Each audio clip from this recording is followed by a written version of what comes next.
মা আমি যেদিন দুনিয়াতে আসছি যুবক, তুমি যেদিন দুনিয়াতে আসছো প্রসব বেদনায় মা পাগল। মা যেই মায়ের কণ্ঠ ঘরের বাইরে যায় না, কিন্তু আমি দুনিয়াতে আসার সময় মায়ের এত ব্যথা বেদনার চিৎকারের আওয়াজ বাইরের পাশের বাড়ির মা বোনরা ঘুমাইতে পারে না। আমার দাদি নানি মায়ের ঠান্ডা করে বুঝায়, মা কাঁদে আর বলে মনে হয় মরিয়াই যাব, সাত আসমান আমার মাথায় চেপে আছে। এক পর্যায়ে মা পাগলের মতো বেহুশ হইয়া যায়, আবার কান্না করে।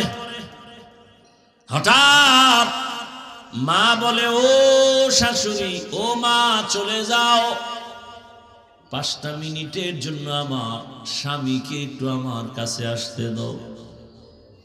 আমার আম্মা জান আব্বা জানের পাইয়া হাতটা ধইরা চোখের পানি ছেড়ে বলে, স্বামী, মা বাবার মায়া ত্যাগ করে তোমার ঘরে আসছি, খাইয়া না খাইয়া তোমার সংসার কাটাইল, আজ তুমি আমারে মাফ করে দেও, যেইভাবে খেদমত করা দরকার পারি নাই, মরে যাব, দোয়া করি। বাবা বলে, ও বিবি এত অধৈর্য কেন? বলে, 7 আসমানের চাপ আমার মাথায়, এই প্রসব বেদনায় কত নারী দুনিয়া থেকে চলে যায়। ও স্বামী, আমিও বাঁচবো না, দোয়া করিও। বাবা একটা দৌড় দিয়া ওযু বানাইয়া যায় না, মাঝে গিয়া কান্না করে, ও আল্লাহ, আমার বিবির হেফাজতের জিম্মাদারি হয়ে যাও। এরে সন্তানেরা, খাজা মঈনুদ্দিনের মা কান্না করে আর বলে, রে মঈনুদ্দিন, রাতের গভীরে যায় নামাজে চোখের পানি, এক রাতও আমি কান্না ছাড়া কাটাইতাম না। ওই টাইম তো বড় আরামের, আল্লাহর সাথে কথা বলার নির্জন টাইম। অতিও গভীর হয় রজনী যখন, নীরবে প্রভুর নাম জপিও তখন, প্রভুর করুণা যদি পাইবারে চাও, গভীর রাতে উঠে প্রভুর গুণগান গাও। মঈনুদ্দিনের মা দেখে বলে, রে মঈনুদ্দিন, শুধু আমি তোমাকে গর্বে নিয়ে দোয়া করেছি, কান্না করেছি, এতটুকুই না, আল্লাহর জাতের কসম, তুমি যেদিন দুনিয়াতে আসছো আমি মা তোমাকে যতদিন আমার দুধ পান করাইছি, আল্লাহর কসম একটা ফোঁটা দুধ বিনা ওযুতে তোমার মুখে দেই নাই, এক ফোঁটা দুধ বিনা ওযুতে তোমার মুখে দেই নাই। এরে আম্মা জান, এমন মায়ের সন্তান কেন জগৎ বিখ্যাত আল্লাহর প্রিয় বান্দা হবে না? সন্তানকে ডাক্তার ইঞ্জিনিয়ার বানাবেন, বাধা নাই, তবে বেয়াদব যেন না হয়। 5 ওয়াক্ত নামাজি, ব্যবহার দিয়া যেন মানুষের দোয়া নিতে পারে, আলেমদের নেক দোয়া নিতে পারে, এমন একটা সন্তান রেখে যাবেন। ও আমার কলিজার যুবক বাবারা, কয়দিন দুনিয়ায় বাহাদুরি করবা? তোমার আমার চোখের সামনে কত যুবক চলে গেল। করোনার ভেতরে যুবকের লাশ, গাড়ির নিচে, পানির নিচে, ঘুমের বিছানায় যুবকের লাশ। আল্লাহর কাছে তওবা করো, জীবনে তো কম নামাজ ছাড়লা না, দাড়ি কাটলা না, বেপরদায় কম চললা না, আর কত হায়াত আর বাকি কত, এখনো তওবা করে নাও, জীবনে আর নামাজ ছাড়বা না, দাড়ি কাটবা না, বেপরদায় চলবা না। মা বাবার দোয়া নিয়া, শিক্ষকের দোয়া নিয়া, উলামায়ে কেরামের পরামর্শ নিয়া নবীর তরিকা মেনে চলবা। আলহামদুলিল্লাহিল্লাযী জাআলাশ শামসা ওয়াল কমারা বিহিসবান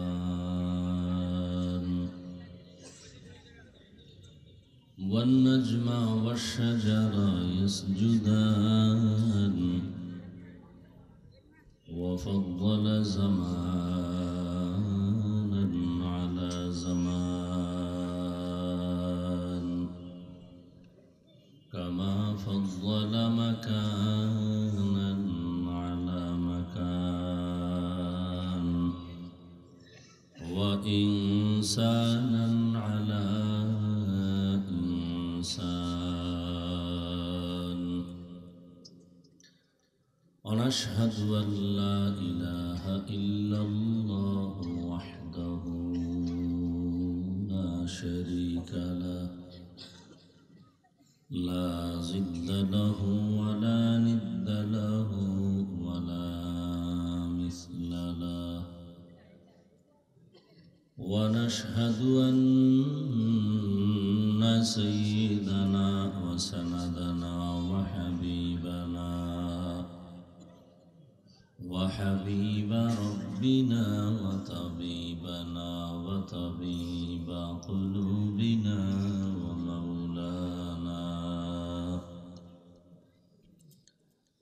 ومولانا محمدا عبده ورسوله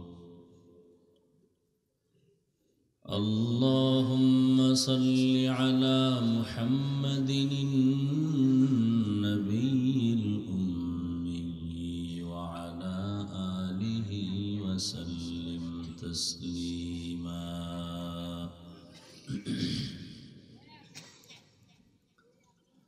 وبعد فأعوذ بالله من الشيطان الرجيم بسم الله الرحمن الرحيم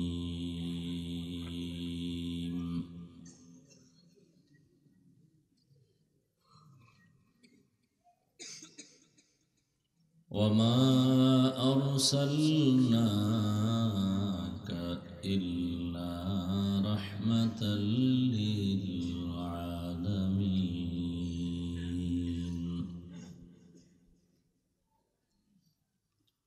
وقال رسول الله صلى الله عليه وآله وسلم كل أمتي يدخلون الجنة إلا من أبى قيل من أبى قال من أطاعني دخل الجنة ومن عصاني فقد أبى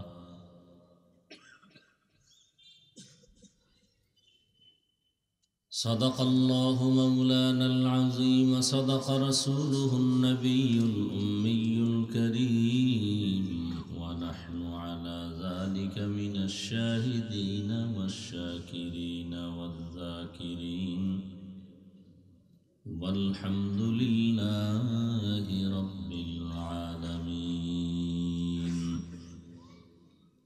سبحانك لا علم لنا إلا ما علمتنا إنك أنت العليم الحكيم رب اشرح لي صدري ويسر لي أمري واحلل عقدة من لساني يفقه قولي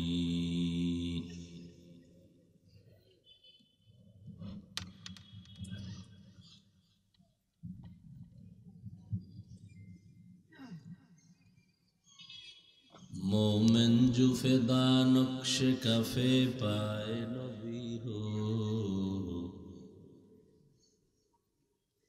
मोमिन जो फिदा नक्श कफे पाए नबी हो ज़ीर कदम आज भी आलम का खजीना हो ज़ीर कदम आज भी आलम का खजीना गर सुन्नत नबवी की करे पैरवी उम्मा गर सुन्नत नबवी की करे पैरवी उम्मा तूफान से निकल जाएगा फिर इसका सफीना तूफान से निकल जाएगा फिर इसका सफीना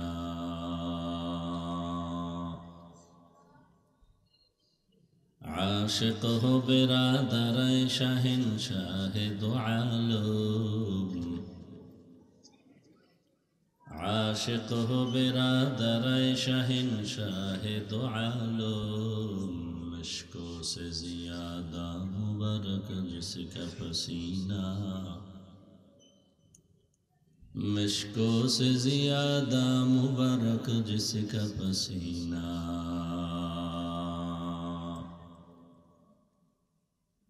कर दिल में तरफ हो मेरे आका का ज़ियारा कर दिल में तरफ हो मेरे आका का ज़ियारा एक आन में आए नबी दिखला दे मदीना एक आन में आए नबी दिखला दे मदीना पूर्व नरोत्तमपुर युव समाजेर उद्योगे आयोजित 2 दिन ব্যাপী तफसीरुल कुरान महफिलेर समापनी दिन 7 फेब्रुआरी 2025 महती ए महफिले उपस्थित मोहतरम सम्मानित सभापति प्रधान अतिथि विशेष अतिथिवृंद हजरत उलामाए केराम अत्र अंचलेर विभिन्न स्थान थेके आगत आल्लाह पाकेर आशिकीन जाकिरिन शाकिरिन मुहिब्बिन मुरब्बियान एजाम कलिजार टुकरा आमार समबयसी युवक बंधुगण स्नेहेर छोट भाई पर्दार आड़ाले मा बोनेरा आल्लाह पाकेर दरबारे शुक्र जे आल्लाह आमादेरके सुस्थ रेखेछेन एबं पृथिवीर श्रेष्ठ मजलिस उलामाए आहले हकेर मजलिस गुनाह माफेर मजलिस तওবা कबुलेर मजलिसे আমাদেরকে হাজির হওয়ার তৌফিক দান করেছেন। নিয়ামতের শুকর আদায়ার্থে ঈমানের আওয়াজকে উঁচু করে এক আওয়াজে সকলেই পড়ি আলহামদুলিল্লাহ। দরুদ ও সালাম সৈয়দুল মুরসালিন রাহমাতুল লিল আলামিন শফিউল মুজনিবিন খাতামুন নবিয়্যিন সৈয়দুস সাকালাইন ইমামুল মুরসালিন শফিউ আযম রাসূল আকরাম রাহমাত আলাম নবিয়ুল আরব ওয়াল আজম हबीब किबरिया अशरफुल अंबिया सय्यदुल अंबिया शफीअ महशर साक़ी कौसर आका इनामदार मदीना का ताजदार आफ़ताब नबूवत फ़ख्र मौजूदात सय्यदुल मखलूक़ात हज़रत मुहम्मदुर रसूलुल्लाह सल्लल्लाहु अलैहि व आलिहि वसल्लम पर सर्वोपरि शुक्र जादेर अक्लान्त परिश्रमेर माध्यमे आज सुंदर आयोजन समय परामर्श अर्थ दिए दोया करे उपस्थित हुए माइक लाइट पैंडेलेर व्यवस्थापनार माध्यमे सहयोगिता जारा करेছেন प्रत्येकকে এই খিদমতের বরকতে দুনিয়াতে শান্তি পরকালে চিরমুক্তির জন্য আল্লাহ কবুল করেন আমিন। গতকাল এবং আজ देशेर शीर्षस्थानीय हजरत उलामाए केराम आलोचना रेखेছেন আপনারা आलोचना শুনছেন। उलामाए केरामेर कथागुलो सकलके सही तरीकाय আমল করার तौफिक दान करें आमीन। उलामाए केरामेर इज्जतके आल्लाह बेशी बेशी बाड़ाय देन। যারা फेसबुके आलेमদের বিরুদ্ধে লেখে বিভিন্ন ভাবে ষড়যন্ত্র করে আল্লাহ তাদের হেদায়েত দান করেন আমিন। আমি আপনাদের দোয়া নেওয়ার পাশাপাশি সংক্ষিপ্ত কিছু কথা বলার নিয়তে কোরআন হাকিমের এক আয়াতে কারিমা রাসূলের একটি হাদিস পড়েছি। ইখলাস ও রুহানিয়তের সমন্বয়ে সহি নিয়তে সহি তরিকায় সহি কিছু কথা আমাকে বলার মতো আপনাদেরকে শুনবার মতো দয়াময় আল্লাহ তৌফিক দান করেন আমিন। ওয়া মা আরসালনাকা ইল্লা রাহমাতাল লিল আলামিন।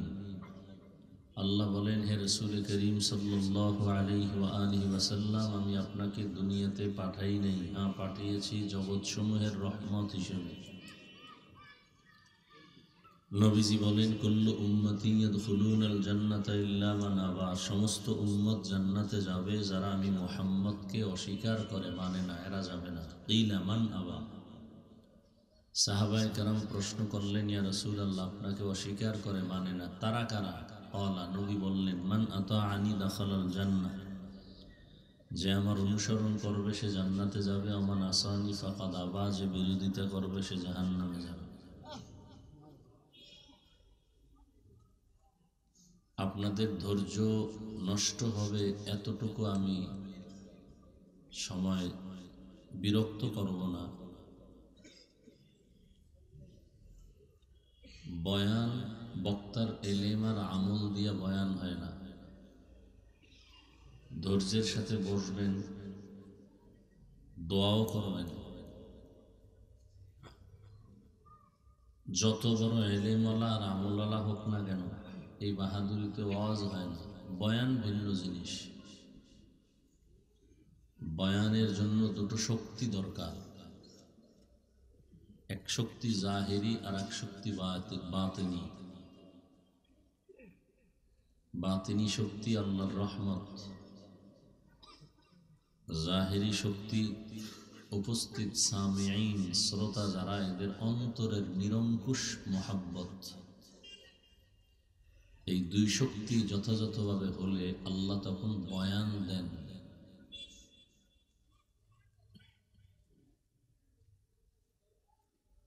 যেই বয়ানের মধ্যে রূহ পাওয়া যায়, হেদায়েতের আলো পাওয়া যায়, দিল নরম হয়, আমলের জন্য মানুষ প্রস্তুতি নিতে পারে, সেই মন তৈরি হয়। অতএব আপনাদের দোয়া আমার যথেষ্ট পরিমাণ দরকার। বিশৃঙ্খলা নিজেও করবেন না, অন্যেরও ক্ষতি হোক এমন কিছু যেন না হয়। ওয়াজ মাহফিলগুলোতে কাউকে জোর করে আনা হয় না। এটা ঈমানের একটা কঠিন পরীক্ষা। আল্লাহ কবুল করেছেন, আপনারা আসছেন।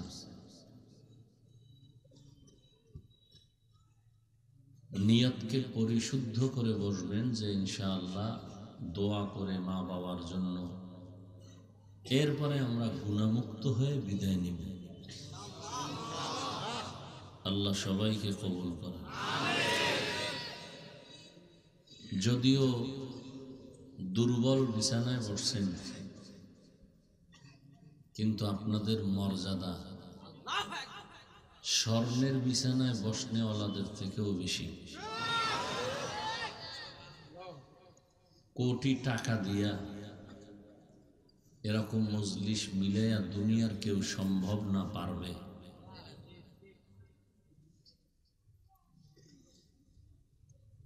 আর একটা অনুরোধ, যতক্ষণ কথা চলবে আপনাদের কাছে আমার বেয়াদবি ক্ষমা চেয়ে আবদার থাকলো, কেউ শুধু চিৎকার দিবেন না। এটা চিল্লাচিল্লি করার জায়গা না, বা আমি পছন্দ করি না। ঠান্ডা মাথায় কিছু কথা শুনবেন। চিৎকার দেওয়ার মজলিস আলাদা, বা চিৎকার দেওয়ার জন্য আলোচনাও একটা ভিন্ন।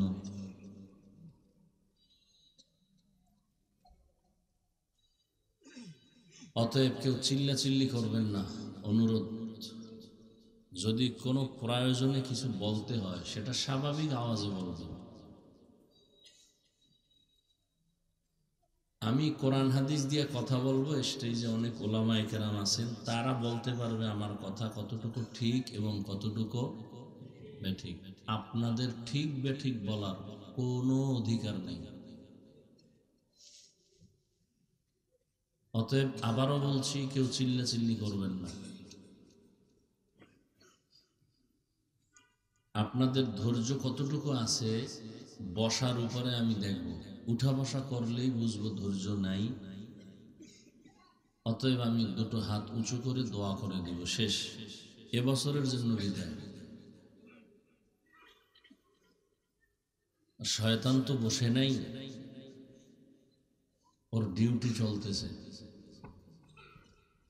জান্নাতের পথে যে যত বেশি আগাবে, শয়তানের ধোঁকা অসওয়াসা তত তার দিকে বেশি যাবে। এখানে যেন বসতে না পারেন, আবার বয়ান শোনার পরে দোয়া যেন করতে না পারেন। এই জন্য অনেকে বসে না, আবার অনেকে বসলে দোয়া না করে চলে যায়। সে মনে করে আমার দোয়া লাগে না, অথচ দোয়া বড় দামি একটি সম্পদ। আল্লাহ সবাইকে কবুল করেন। বেয়াদবি ক্ষমা চেয়ে আর একটা অনুরোধ থাকলো, কেউ মোবাইল নিয়ে ব্যস্ত না হইয়া কলবের দরজা খুলে কিছু কথা শুনে। মোবাইল তো সবসময় চালান। বেহেশতের বাগানে আল্লাহ নিয়ে আসছেন, আপনি এখানে গায়ের জোরে মাস্তানি করে আসতে পারেন না। অতএব 2-1 ঘন্টা মোবাইল না চাইলে কি ক্ষতি হবে আপনার? কঠিন ক্ষতি হবে। বরং এই মোবাইল হাতে নেওয়াটা আপনার কাছে ভালো লাগতে পারে, কিন্তু আল্লাহর প্রিয় বান্দাদের কাছে এটা ভালো লাগার জিনিস না। কারণ এটা গুনার ফ্যাক্টরি। আমি আপনাকে ধরে নিলাম যে আপনি কোন কোয়ালিটির মানুষ, মোবাইল আপনার থেকে পরিচয় নিয়ে নিলাম যে আসলে আপনি বেশি ভালো মানুষ না।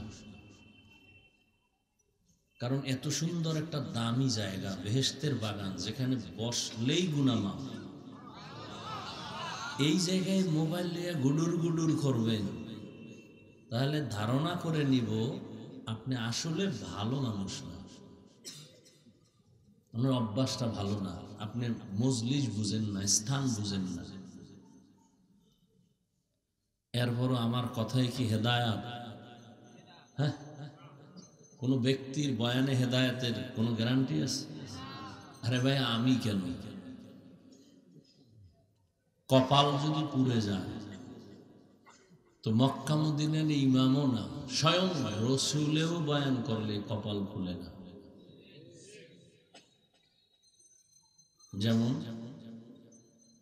যেই রসুলকে এক নজর দেখলে 7 দিনের ক্ষুধা থাকে না, যে রহমতের নবীকে দেখলে মোহাব্বতে তার জন্য জান্নাত ওয়াজিব, জাহান্নাম হারাম, সেই রসুলকে একবার আর একদিন না 13 বছর দেখছে, বয়ান শুনছে, এরপরও এই বেঈমান কালেমা পড়ে নেই। কত বড় নিকৃষ্ট কপাল পোড়া বেঈমান। অন্যদিকে 27 বছরের এক যুবক রহমতের নবীকে জবাই করার জন্য রওনা হয়েছে। তরবারি নিয়ে যায়, নবীকে জবাই করবেই,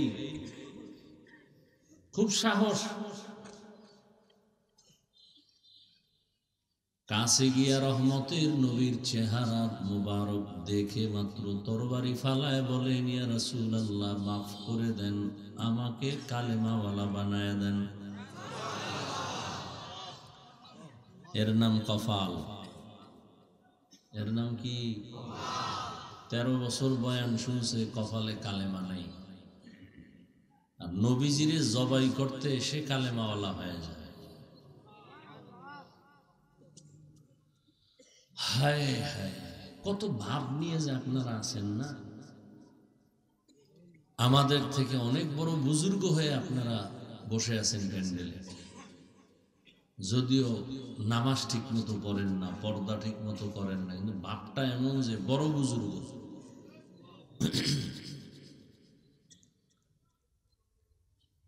আমি কথাগুলো বলছি, কেউ মনে মনে ভাবে এত হুজুর বয়ান না আপনার লাগলো কেন? তো মনে মনে কয় হুজুর বাদ দেওয়া উচিত। জাতির কপাল এত খারাপ হয়েছে যে আকাম বাদ দিবে না, হুজুর বাদ দিবে। যে আকাম চলবে, হুজুর চলবে না, হুজুর বাদ দাও। কত বক্তা আছে, ওনারা না আনলে কি হইল? আকাম চালাবে, যে বাধা হয়ে দাঁড়াবে সে বাদ।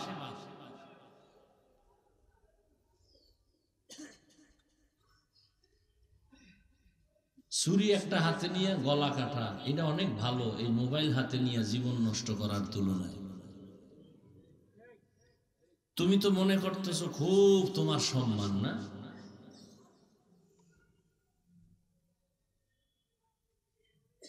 যুবকের জিন্দেগি বরবাদ করে দিল এই মোবাইল। শুধু যুবক কেন,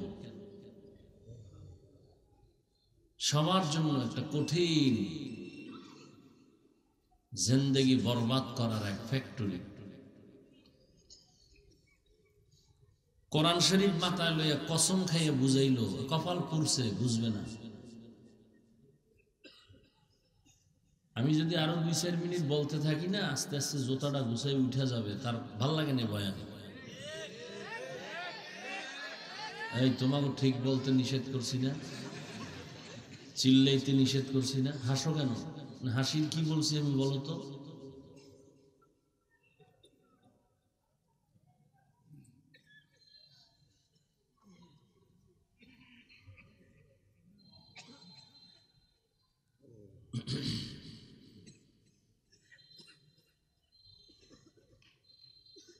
আফসোস, বড় আফসোস।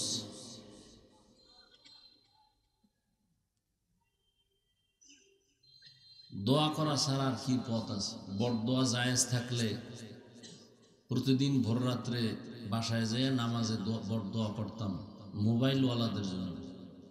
বড়দোয়া জায়েজ নেই, এই জন্য খুব অন্তরে রাগ, এটারে কন্ট্রোল করে বুঝাইতেছি, কতটা কষ্ট নিয়ে বুঝাইতেছি।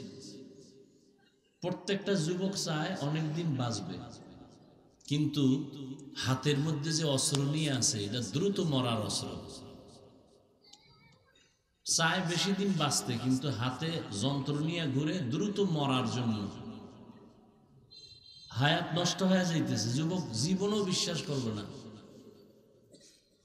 এই মোবাইলের কারণে কিডনি দুর্বল, হার্ট দুর্বল, মেধা দুর্বল, চোখের পাওয়ার দুর্বল, যৌবন দুর্বল, জীবন দুর্বল, লেখাপড়া দুর্বল, চরিত্র দুর্বল। কোন একটা সাইড আছে ভালো বলো তো?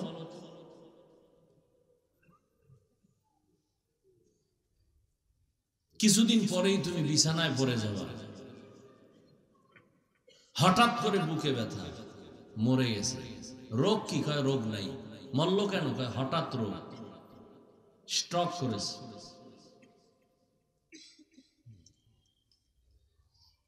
এই মোবাইল দিয়ে কি পরিমাণ মায়ের সাথে বেয়াদবি করেছো? যুবককে বলছে এই মোবাইলের কারণে বাবার সাথে কি বেয়াদবি করেছো? নিজের হিসাব নিজে করো। এই মোবাইলকে কেন্দ্র করে শিক্ষকের সাথে বেয়াদবি করেছো, মা বাবার টাকা চুরি করছো কত এই মোবাইলকে ঠিক রাখার জন্য। মা বাবায় টাকা দেওয়া বন্ধ করছে, গালি দিছো মায়েরে, বাবারে গালি দিছো, চুরি করছো, এরপরে বন্ধুর পকেট মারছো। আমাকে বল একজনে দাঁড়াইয়া যে হ্যাঁ মোবাইলের এই এই উপকার আমার করছে।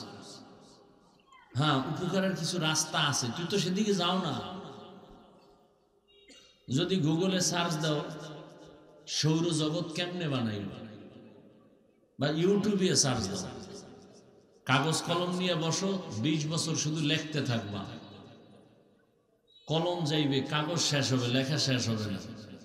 তুমি তো ওদিকে ঢুকবাই না। তুমি তো তোমার পুরো বডির মধ্যে যতটা পশম আছে তোমার রক্তের সাথে মিশে গেছে মোবাইলের জিনা, চোখের জিনা, কানের জিনা, জবানের জিনা। সারাটা রাত দরজা জানালা বন্ধ, ঘরের রুমে রুমে জিনা চলে। মাইয়া এক রুমে ঘুমায়, মোবাইলের জিনা। ছেলে আর এক রুমে ঘুমায়, মোবাইলের জিনা। মা বাবা এক রুমে ঘুমায়, মোবাইলের জিনা। সারা রাত চোখের জিনা, কানের জিনা, অন্তরের জিনা। স্বামী স্ত্রীর মাঝখানে ঝগড়া, মোবাইল। সন্তান মা বাবার মাঝখানে পর্দা, মোবাইল। আজকে বাসায় গিয়ে গুগলে সার্চ দিবে, এই যুবক বহু পণ্ডিতি জীবনে করছো, আমি একটা মানুষ না, তুই যা মনে কর, আমি জানোয়ার, মেনে নিলাম তোর কথা, আমার মধ্যে কিচ্ছু নাই। তবে 2-1টা কথা মনে রাখিস, বাসায় যায় গুগলে সার্চ দিবি, টাচ মোবাইল দেখলে শরীরের অঙ্গের কি কি ক্ষতি হয়। ওখানে কোনো হুজুর নাই, সব প্যান্ট শার্ট টাইওয়ালা চিকিৎসা বিজ্ঞানীরা ডিটেলস থিওরি দিয়ে রাখছে টাচ মোবাইলে কি কি ক্ষতি হয়। আমি বলে দিলাম, ওখানে চার্জ দিবি, অল্প দিন হাতের কর গুনে গুনে অপেক্ষা কর, বিছনায় পড়ে যাবি, কানবি, চোখের পানি মুছার আপন কাউকে পাবি না। লিখে রাখ, এই মোবাইল তোকে এতটা ধ্বংস করতেছে, খবর নেই। অথচ লেখাপড়া করলে অল্প দিনের মধ্যে শুধু নোয়াখালী কেন সারা দুনিয়ার মধ্যে আল্লাহ সম্মানের চেয়ার দিতে পারেন। চাই তুমি ডাক্তার হও, ইঞ্জিনিয়ার হও, সম্মান ভিন্ন ভিন্ন জিনিস। সর্বোচ্চ সম্মান পেতে হলে তোমার দুইটা পুঁজি লাগবে। কয় পুঁজি? কাগজ কলম লয়ে ববি, লিখবি। এই দুই পুঁজির একটা যদি না থাকে, আল্লাহর কোরআন সামনে আমি আল্লাহর জাতের কসম খেয়ে বলছি, তোর জীবনে যা করবি জীবনে সফল হতে পারবি না। লিখে রাখ। প্রথম পুঁজি সুস্থতা, দ্বিতীয় পুঁজি সুন্দর চরিত্র। এই দোনোটাকে ধ্বংস করছে এই মোবাইল দিয়ে। পৃথিবীর প্রত্যেকটা মানুষের সুস্থতা কত বড় দামি এক সম্পদ। জ্বর হইলে কেমন লাগে? মরে যাইতে মন চায়। কত খারাপ লাগে বল? একটু জ্বর না, ঠান্ডা, কাশি, কতটা অস্থির, পাগলের মতো হয়ে যায়। সুস্থতা কত বড় নিয়ামত। আল্লাহর কসম একবার, আল্লাহর কসম দুইবার, আল্লাহর কসম তিনবার, আল্লাহি বিল্লাহি তাল্লাহি। পৃথিবীর সমস্ত ডাক্তার এক জায়গায় হয়েও, শুধু বাংলাদেশ না সারা দুনিয়ার ডাক্তার যদি এক জায়গায় হয়, আল্লাহ যে মানুষকে একটা ফ্রি ঔষধ দিয়েছেন সুস্থ থাকা, এর বিকল্প সারা দুনিয়ার কোন ডাক্তার এক হইয়াও যদি এর বিকল্প কোন ঔষধ বানায়, ওদের হায়াত শেষ হবে, কিয়ামত আসবে। আল্লাহর দেওয়া সেই ফ্রি ঔষধের মোকাবেলায় কিয়ামত পর্যন্ত পৃথিবীর সব মিলে ডাক্তারেরাও সে ঔষধ বানাতে পারবে না। মানুষকে সুস্থ রাখার জন্য আল্লাহ যে ঔষধ দিচ্ছেন ফ্রি, সে ঔষধ হলো রাতের ঘুম। পৃথিবীর সব ডাক্তার এক হইয়াও পারবে না এই রাতের ঘুম বাদ দিয়া ভিন্ন কোনো ঔষধে ওকে সুস্থ করে দিবে। বরং সব ডাক্তার বলে ঘুমাও, রাতের ঘুম শরীরের ঔষধ। আমি হাফিজুর রহমান বয়ান শেষ করে বাসায় যাব, ফজরের আজান হয়ে যাবে। আল্লাহরে কই, আল্লাহ কি করব, মনে চাই ঘুমাইতে পারি না, তো গুনাহ করি নাই তো আল্লাহ, একটু দিনের কাজ করে আসছি, তুমি মাফ করে দাও। তুই সারা রাতের ঘুম মারছো কি কইরা? আমি তো আল্লাহরে বলছি আমি ওয়াজ মাহফিল কইরা ঘুম মারছি, তুই মারছো কি কইরা? সারা রাত আকাম করছো, মোবাইলে জিনা করেছো। আল্লাহরে কি বলবি? আল্লাহ সারা রাত মোবাইলে জিনা করছি তো ঘুমাইতে পারিনি, তুমি সুস্থ করে দিও। আমার কথাগুলো অযৌক্তিক হলে বল, আমি এখন কানে ধরে উঠবো আর বসবো। এখন একজনে দাঁড়ায় বল কথা অযৌক্তিক যদি হয়। কথাগুলো কতটা হৃদয়ের ভিতরের মোহাব্বত থেকে বলতেছি, কারোর সাথে বিন্দু কোনো দুশ্মনী নেই, রাগ নাই, চূড়ান্ত মোহাব্বত। পারিনে নিচে নাইমা তোর পাও ধরতে বল যে হাফিজ ভাই পাও ধরো, নিচে আইসা আমি এক্ষণ নিচে আসবো।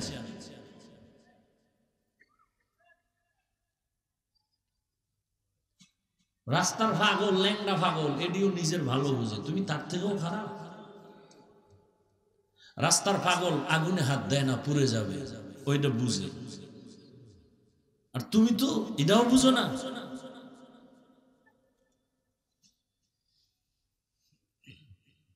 রাতের ঘুম শরীরের ঔষধ। এক রাত না ঘুমাইলে পরের দিনের ব্যবসা বন্ধ, রিক্সাওয়ালা ঢালে হইয়া যায়, দোকানওয়ালা মাফে ভেজাল করিয়া যায় ভুলে। এক রাতের ঘুম, আর সে জায়গায় তুমি রাতকে রাত। আর যদি করো গুনাহ, আফসোস, বলে গেলাম, মানবা কিনা সেটা তোমার বিষয় যুবক বাবা। তবে দোয়া করি, আমার আমিন কবুল হবে না, তবে আমিন কবুল হওয়ার বহু বান্দা এখানে আছে। আল্লাহ আমার কলিজার প্রত্যেকটা যুবককে সুস্থতার নিয়ামতে সফলতার জিন্দেগি দান করুন। তাহলে সুস্থতা নষ্ট করে এই মোবাইল। রাতের ঘুম নাই তো অসুস্থ, রাতের ঘুম নাই পেট খারাপ, গ্যাস, লিভার সমস্যা, বাথরুমে সমস্যা, খানায় সমস্যা, সব সমস্যা। সফলতার জন্য একটা লাগবে সুস্থতা, আর একটা লাগবে সুন্দর চরিত্র। তুমি অনেক সুস্থ, চরিত্র খারাপ, জুতা ছাড়া তোমার জীবনে কিছু পাবা না। চরিত্র ভালো, অসুস্থ, জীবনে কেউ ডাকবে না চাকরির জন্য। দোনোটাই লাগবে সমপরিমাণ, সুস্থতা, সুন্দর চরিত্র। দোনোটাই জবাই করতেছো মোবাইল দিয়ে। চরিত্রও জবাই করছো, সুস্থতাও নষ্ট করেছে এই মোবাইল। আল্লাহ আমাকে মাফ করেন, আল্লাহ এখানে সবাইকে মাফ করেন। রাগ করতেছেন?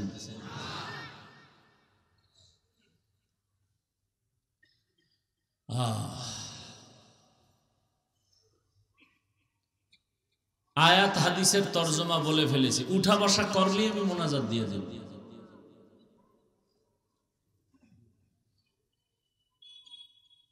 এটা তামাশা করার মজলিস না, এটা নাটকের প্যান্ডেল না।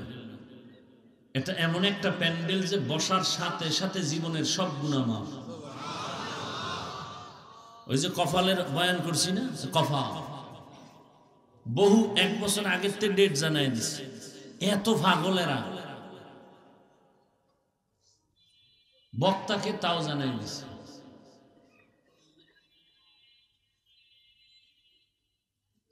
বহু মানুষ আসার নিয়ত করে আসতে পারেনি, কপাল। আর একদল আসছে ঠিক, বাসায় বইলে আসছে, ওই এলাকায় ওয়াজে যাই, তো কপাল খারাপ। কেন? বেহেশতের প্যান্ডেলে ঢুকতে পারেনি। এরা মহিলা প্যান্ডেল তওয়াফ করে, আর কিছু আছে দোকানে দোকানে ঘুরে আর তাজা তাজা কবিরা গুনাহ করে বসে বসে। কপাল, ওর কপাল এত খারাপ যে ওয়াজের নাম নিয়ে আইসাও ঢুকতে পারেনি, ও গুনাহ করতেছে, আর ওয়াজে আইসাও গুনাহ করতেছে। আর একদল হাফ কপাল খারাপ, পুরা কপাল খারাপ না হইলো অর্ধেক। এই যে প্যান্ডেলে ঢুকছে ঠিক, কিন্তু ওই গজবের মোবাইল নিয়ে কলবের দরজা বন্ধ করে দিছে। তুমি মানো আর না মানো, কথা লিখে রাখো। গাঞ্জা খাইয়া বসি নাই মনে কইরো না আবল তাবল বলে গেলাম। তোমার কপাল অর্ধেক খারাপ। যারা মোবাইল হাতে নিয়ে বয়ান শুনতেছো, কলবের দরজা তোমার বন্ধ। হেদায়েত দেওয়ার মালিক পৃথিবীর কেউ না, বলার দায়িত্ব আমার, বলে গেলাম। সবাই মানলে তো পুরা দেশ ইসলামী হয়ে যাবে, তাই তো আর এত আন্দোলন লাগে না। একজনে ভিক্ষা করতে যাইয়া এরপরে ভিক্ষা লাগবে না, কুত্তা ফিরা। এখন দেশের পরিস্থিতি এরকম হয়েছে, আমরা ভিক্ষা চাই না, কুত্তা ফিরাও। স্বাধীন স্বাধীন করে চিল্লাইছ, কি হয়েছে স্বাধীন? মুসলমান স্বাধীন বলে চিৎকার দিবে, স্বাধীন। এ জমিনে ইসলামের স্বাধীন হবে যেদিন। কিসের স্বাধীন?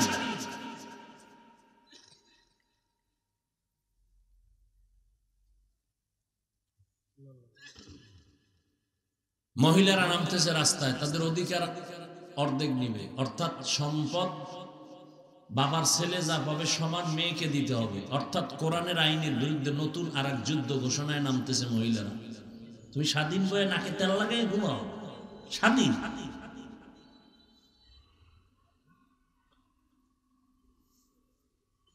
আল্লাহ হেদায়েত দান করুন। ওয়াজের প্যান্ডেলে রাজনীতির ওয়াজ চলবে না, তাই তো? মসজিদে রাজনীতি চলবে না, তো রাজনীতির লোকেরা কেন ভোট চায়? ওয়াজের প্যান্ডেলে বয়ান চলবে কোরআন সুন্নাহর আমলের কান্নার বয়ান, সেখানে কেন রাজনৈতিক নেতা বক্তব্য দেয়? আর হুজুর বলবে আপনি কোনো কথা বলবেন না রাজনীতির। কি বুঝাতে চাও? ওই চান্দাবাজার ধান্দাবাজেরা বুঝাতে চায় ইসলাম আর রাজনীতি এক নয়। হ্যাঁ, তোমার দুর্নীতিবাজের এই ধান্দাবাজি আর ইসলাম এক না। মদিনার ইসলাম, মদিনার রাষ্ট্র চালন পরিচালনা সুলাইমান নবী গোটা দুনিয়া চালাইছেন, ইউসুফ নবী মিশর চালাইছেন। এই রাজনীতি আর ইসলাম দোনোটা এক। নামাজ যেমন ইসলামের অংশ, রাজনীতি ইসলামের অংশ। যদি কেউ বলে আমি ইসলামের রাজনীতি মানি না, সাথে সাথে বেঈমান।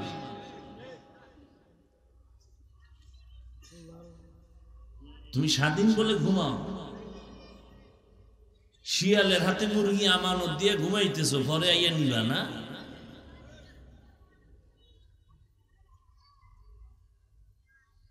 আল্লাহ হেদায়েত দান করুন। ওয়ামা আরসালনাকা ইল্লা রাহমাতাল লিল আলামিন। এই আয়াতের উপরে আমি আলোচনা করব, হাদিসের উপরে 5 মিনিট কথা বলবো। হাদিসের উপরে নবী বলেন, কুল্লু উম্মতি ইয়াদখুলুনাল জান্নাতা ইল্লা মান আবা। সব উম্মত জান্নাতে যাবে, যারা নবীকে মানে না তারা জান্নাতে যাবে না। কিলা মান আবা, সাহাবায়ে কেরাম বললেন, ইয়া রাসূলুল্লাহ, কারা আপনাকে মানে না, অস্বীকার করে, তাদের পরিচয় দেন। রহমতের নবী জবাবটা ডাইরেক্ট না দিয়া মাঝখানে একটা মোহব্বতের আওয়াজ দিয়ে দিলেন, মান আতাআনি দাখালাল জান্নাহ। যে আমি মুহাম্মদের অনুসরণ করবে সে জান্নাতি। আপনাদের থেকে জবাব চাইতেছি। সাহাবায়ে কেরাম প্রশ্ন করলেন, নবী আপনাকে মানে না তারা কারা? নবীজি ডাইরেক্ট জবাব দেওয়ার আগে বললেন, যারা আমার অনুসরণ করবে তারা জান্নাতি। বুঝা গেল যারা নবীর অনুসরণ করে তারা নবী মানে।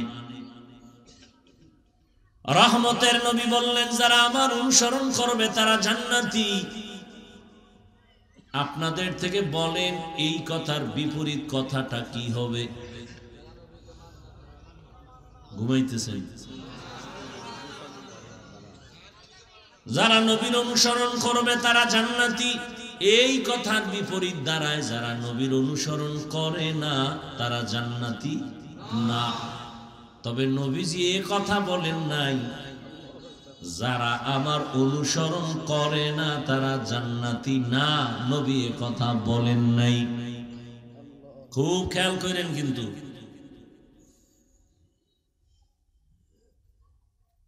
সাহাবায়ে কেরামের প্রশ্ন, নবী আপনাকে মানে না তারা কারা? রহমতের নবী জবাব দেওয়ার আগে বললেন, যারা আমার অনুসরণ করবে তারা জান্নাতি। এর বিপরীত কথা হয়, নবী বলে নাই, বিপরীত কথাটা এমন দাঁড়ায়, যারা নবীর অনুসরণ করবে না তারা জাহান্নামী। আসলে নবী এই কথা কখনো বলেন নাই যে আমার অনুসরণ যে করবে না সে জাহান্নামী। নবী বলেন নাই। নবী কি বলছেন? ওয়ামান আসানি ফাকাদ আবা, যে আমার বিরোধিতা করবে সে জাহান্নামী। কি বুঝলেন এখান থেকে? যারা রাসূলের আদর্শ মতো চলে না তারা দুই দল। কয় দল? খুব খেয়াল করেন। এক দল বিদ্রোহী আর এক দল আগ্রহী। ভিন্ন শব্দে আমি বলি, এক দল দরদি আর এক দল বিরোধী। আরো প্র্যাকটিক্যাল বুঝাই বুঝেন।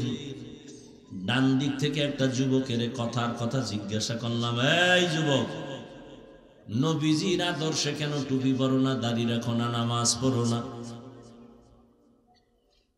যুবক আমারে জবাব দিল, নবীর আদর্শে নামাজ পড়া দরকার, টুপি পরা দরকার, পারি না, দোয়া কইরেন হুজুর, চেষ্টা করব। কি বুঝলেন? বিরোধী না দরদি?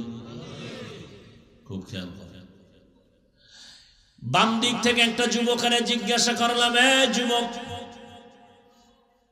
নবীজির আদর্শে কেন দাড়ি রাখো না, নামাজ আদায় করো না? আমার কথাটা শেষ না হতেই যুবক জবাব দিল, দাড়ি না রাখলে অসুবিধা কি, নামাজ না পড়লে অসুবিধা কি? আপনারাই জবাব দেন, এই যুবকের কথার দ্বারা কি প্রমাণ হলো সে আগ্রহী নাকি বিদ্রোহী? বিদ্রোহী রাসূলের আদর্শের ক্ষেত্রে। বিদ্রোহীর আর এক নাম বেঈমান। এখনো বুঝেন নেই? বুঝার চিন্তাই নেই। কিভাবে আছেন আল্লাহ জানে।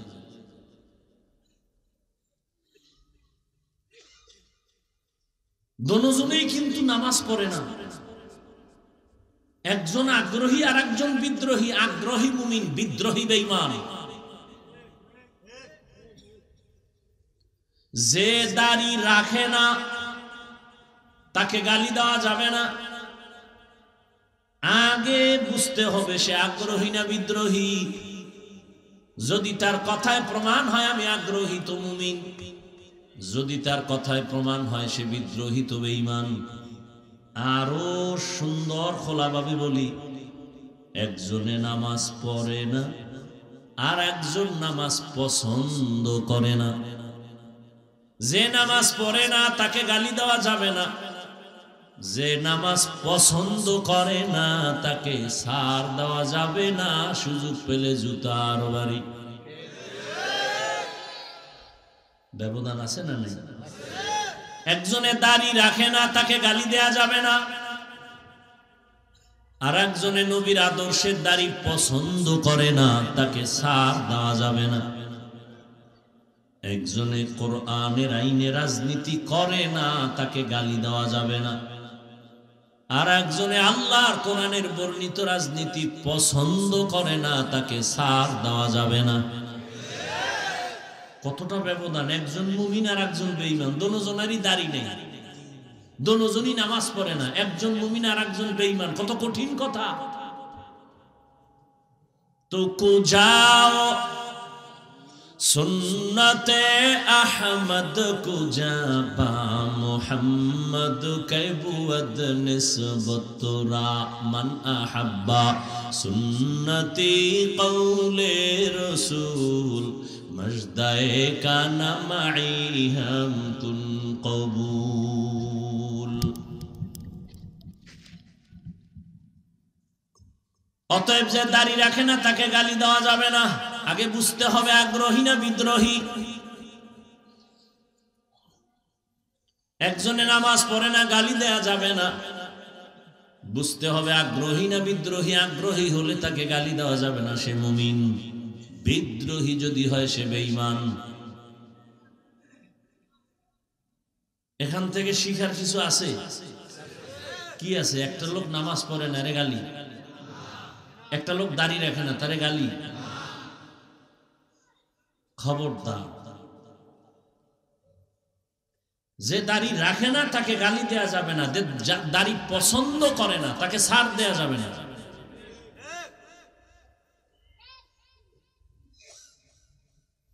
আসেন এবার আয়াতের মধ্যে ঢুকি। ওয়ামা আরসালনাকা ইল্লা রাহমাতাল লিল আলামিন।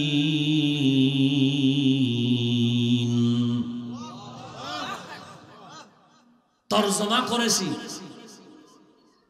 আল্লাহ তাআলা যদি ডাইরেক্ট বলেন আমি রাসূল আপনাকে রহমত করে পাঠাইলাম, এভাবে আল্লাহ না বলে ঘুরাইয়া কেন বললেন হে নবী হে রাসূল আমি আপনাকে পাঠাই? এরপরে বলেন হ্যাঁ পাঠিয়েছি জগৎ সমূহের জন্য রহমত করে। প্রথম আওয়াজ নীতিবাচক, এরপরের আওয়াজ ইতিবাচক। হে রাসূল আপনাকে জমিনে পাঠাই নাই, হ্যাঁ পাঠিয়েছি রহমত করে। সারা দুনিয়ার মানুষকে আল্লাহ বুঝাইলেন রহমতের নবী ভিন্ন কিছু না, পুরাটাই রহমতের দ্বারা ভরপুর। অনেকে এখানে তরজমা করে উভয় জগতের জন্য নবী রহমত। আমি তরজমা করছি না, জগৎ সমূহের জন্য রহমত। উভয় জগৎ মানে দুনিয়ার জগৎ পরকাল জগৎ। আসলে তো জগৎ এই দুইটাই না, অনেক জগৎ। রুহের একটা জগৎ আলাদা, মায়ের গর্ভের একটা জগৎ আলাদা, দুনিয়ার একটা জগৎ আলাদা, আলমে বরজখ কবর জগৎ আলাদা, হাসরের ময়দানের এক জগৎ আলাদা, জান্নাত ও জাহান্নামের ভেতরের জগৎ আলাদা। আল্লাহ বলেন হে রাসূল জগৎ সমূহের জন্য আমি আল্লাহ হলাম রব, আপনাকে বানাইলাম রহমত। আমি হলাম রব্বুল আলামিন, আপনাকে বানিয়েছি রহমাতুল লিল আলামিন। এই কারণেই তো সমস্ত নবীদের মেরাজ জমিনে, আমার নবীর মেরাজ আরশে আজিমে।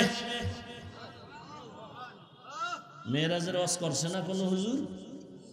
এই জন্য দিকে ঢুকলাম না, বাকিটা বুঝাইতে গিয়ে একটু ঢুকি হালকা।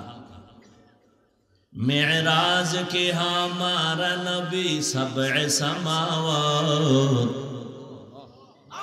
मेराज के हमारा नबी सबअ समावात, नहीं भूला वहाँ नबी हम गुनहगार उम्मत, नहीं भूला वहाँ नबी हम गुनहगार उम्मत। ओ भाई घुमे ধরছে কেউ? তোমরা তো রাত্রে ঘুমাবা না, আমি যত তাবিজ দিই। মোবাইলে ঘুম লয়ে গেছে, আমি হুজুরের দাও লয়ে গেছে, তোমার দাও লয়ে গেছে। কেমন ষড়যন্ত্র! তুমি নাচ গান দেখবা, হুজুরে তো দেখবে না। না, বেঈমানের বাচ্চাগুলো পাগল হয়ে গেছে, হুজুরও কেমনে এর মধ্যে ঢুকানো যায়। বহু মোরাকাবা করছে, কঠিন মোরাকাবা। মোরাকাবা কইরা বের করছে, এই হুজুরকে যদি একটু ফান্দে ফালায় রাখা যায়, ছলে বলে কৌলে কৌশলে এরা ডাইরেক্ট গুনাহ করবে না, এমন ভাবে আটকায়া দাও যে গুনাহ করবে না। এর মধ্যে দিয়ে এমন ভাবে আটকায় দাও যে গুনার ভেতরে চলতে থাকবে, টেরও পাবে না। কেমনে কেমনে হুজুরকে আটকাবি? ইউসুফ জুলাইখার নাটক বাইর কর, নমরুদ আর ইব্রাহিমের নাটক, ফেরাউন মুসার নাটক বাইর কর। বাইর করে এবার হুজুর গদে কোনো বাদ্যযন্ত্র নাই, হুজুর বইয়া বইয়া নাটক দেখে। এই কি দেখেন? আজান নিছে? না না না, খারাপ কিছু না। কি কই? যে ইউসুফ জুলাইখার নাটক পর্ব 6। তার কাছে এটা গুনাহ না, কিন্তু দিক দিয়া তার আজান হইছে খবর নাই, একামত চলতেছে খবর নাই। একটু 5 মিনিট আছে বাকি, শেষ করে যাই, নাহলে এটার মেয়েরা চলবে আবার নামাজে গিয়ে। হ্যাঁ গিয়া 6 নাম্বার ইউসুফ জুলাইখার পর্ব চলবে নামাজের ভিতরে, মেয়েরাজ।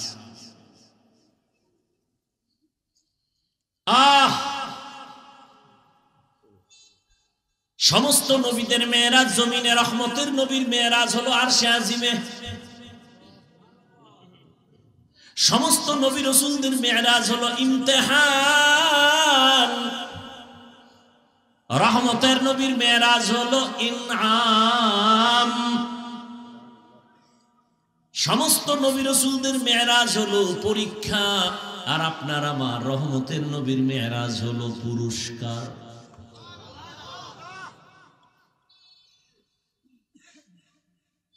সমস্ত নবীদের মেরাজ পরীক্ষা, আমার নবীর মেরাজ হলো পুরস্কার। সমস্ত নবীদের মেরাজ কেন জমিনে, আমার নবীর মেরাজ কেন আরশে আজিমে? সব নবী রাসূলদের নবুয়তের সীমানা জমিনে, রহমতের নবীর নবুয়তের সীমানা শুধু জমিন না, আরশে আজিম। ওয়ার্ডের মিম্বর সাহেবের সীমানা একটা ওয়ার্ড নিয়া মিম্বর খালি চক্কর লাগায়, ওয়ার্ডের কি হালাত। অন্য ওয়ার্ডে গেলে আর এক মিম্বর কয় তুমি আমার দিয়ে চোখ দাও কেন, তোমার খবর লও। চেয়ারম্যান সাহেব আর একটু বাইরে ঘুরে, কেউ তোমার এত পেরেশানি কেন? কয় তুমি এক ওয়ার্ড নিয়ে আসো, আমি পুরা ইউনিয়নের জিম্মেদারি নিয়ে আসি, আমি সব ঘুরে ঘুরে মানুষের খোঁজ নেই। আবার মন্ত্রী সাহেবের পুরা এরিয়া হলো দেশ নিয়া, উনি দেশের নিয়া ভাবে, খবর নেয়। সরকার প্রধানের এই চিন্তা, মেম্বারের চিন্তা আমার ওয়ার্ডের কি হালাত, চেয়ারম্যানের চিন্তা আমার ইউনিয়নের কি হালাত, এমপির চিন্তা আমার থানার আসনের কি হালাত, সরকারের চিন্তা হলো গোটা দেশের কি হালাত। মুসা নবীর নবুয়তের এরিয়া এতটুকু, সে এতটুকু নিয়ে ভাবেন। ঈসা নবীর নবুয়তের এরিয়া যতটুকু, ওই অতটুকু এরিয়া নিয়ে ভাবেন। আল্লাহর নবীরে নবুয়তের এরিয়া দিছেন সব জমিন, এরপরে লৌহ কলম আরশে আজিম। আল্লাহ কয় নবী এবার আসেন, আপনার নবুয়তের শেষ সীমানাটাও দেখে নেন। সমস্ত নবীদের মেরাজ হলো পরীক্ষামূলক। ইউনুস নবীর আমার আল্লাহ মাছের পেটে ঢুকাইয়া পরীক্ষা নিলেন। মেরাজ, মেরাজ মানে উরুজ থেকে মেরাজ, উরুজ মানে সম্মানের লাইনে উপরে যাওয়া। এটা আবার দুই প্রকার, জাহিরি বাতিনি। মেরাজ দুই প্রকার, জাহিরি বাতিনি। সমস্ত নবীদের মেরাজ আল্লাহ আমার আপনার নবীরে জাহিরি এবং বাতিনি দুটোটা মেরাজ দান করলেন। জাহিরি ভাবে সম্মানের লাইনে উপরে যাওয়া, বাতিনি ভাবে সম্মান উপরে উঠা। বাতিনি ভাবে কেমন বলে, একই দস্তারখানের মধ্যে সব নবী সাহাবারা বসা, তবে নবীর মর্যাদা বেশি। ময়দানে সব একাকার হয়ে বসছেন, একই সাথে বসা, তবে কোরআনওয়ালা আলেমের মূল্য বেশি। মসজিদের মধ্যে সব মুসল্লিরা বসা, তবে ইমামের মর্যাদা বেশি।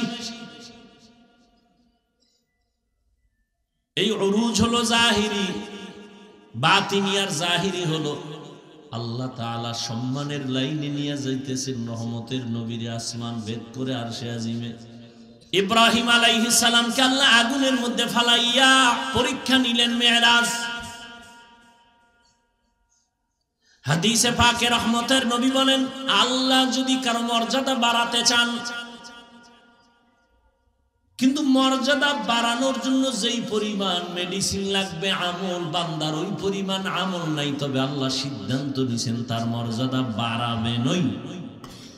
সিদ্ধান্ত হয়ে গেছে, কিন্তু তার বাড়ানোর যে মেডিসিন লাগে আমল এটা নাই। রহমতের নবী বলেন, তখন আল্লাহ তাকে কঠিন পরীক্ষায় ফালাইয়া ধৈর্য দাঁড়াইয়া এরপরে মর্যাদা বাড়ায় দেন।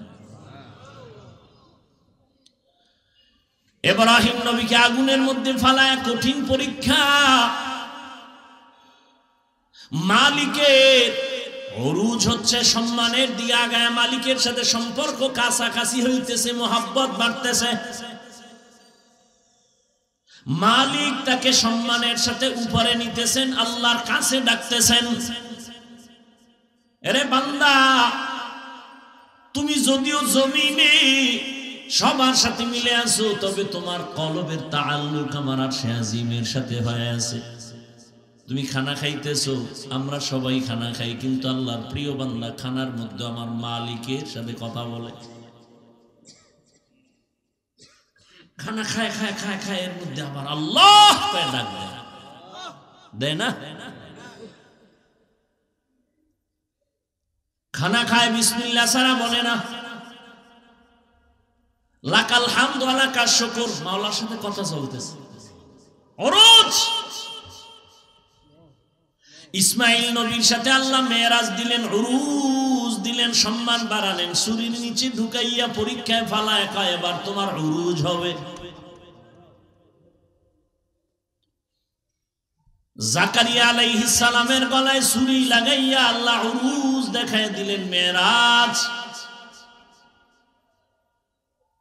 আর আমার নবীরে আল্লাহ এতটা আদর করেছেন, সব নবী রাসূল আল্লাহর বন্ধু, সব আল্লাহর বন্ধু। মুসা নবী আল্লাহর বন্ধু, ইব্রাহিম আল্লাহর বন্ধু, ঈসা আল্লাহর বন্ধু, মুসা আল্লাহর বন্ধু, দাউদ আল্লাহর বন্ধু, সুলাইমান আল্লাহর বন্ধু। আমার নবী আল্লাহর বন্ধু, তবে ব্যবধান, সব নবী রাসূল আমার আল্লাহ তাআলার আশিক, আর আমার আল্লাহ শুধুমাত্র মুহাম্মদের আশিক। ব্যবধান আছে না নাই? এরে নবীর উম্মত, আমার আল্লাহর নবীকে আমার আল্লাহ পরীক্ষামূলক মেরাজ করার নাই, দিছেন পুরস্কার। কয় পরীক্ষা কই? পরীক্ষা ছাড়া তো পুরস্কার পায় না। আল্লাহ কয়, দেখ আমার নবীর আমি কঠিন পরীক্ষা নিছি, যা কোন নবী রাসূলের বেলায় নেওয়া হয়নি। এক নাম্বার, আমি আমার মায়ার নবীর দুনিয়ায় পাঠাবার আগে তার বাবার চেহারা থেকে আলাদা করে ফেলেছি। কেমন মায়ার নবী আমার, দুনিয়া এসে জীবনে একবার আব্বা বলে ডাক দিতে পারলেন না, বাবার চেহারাটাও দেখতে পারলেন না। 6 বছরে মা হারায় গেল। রহমতের নবী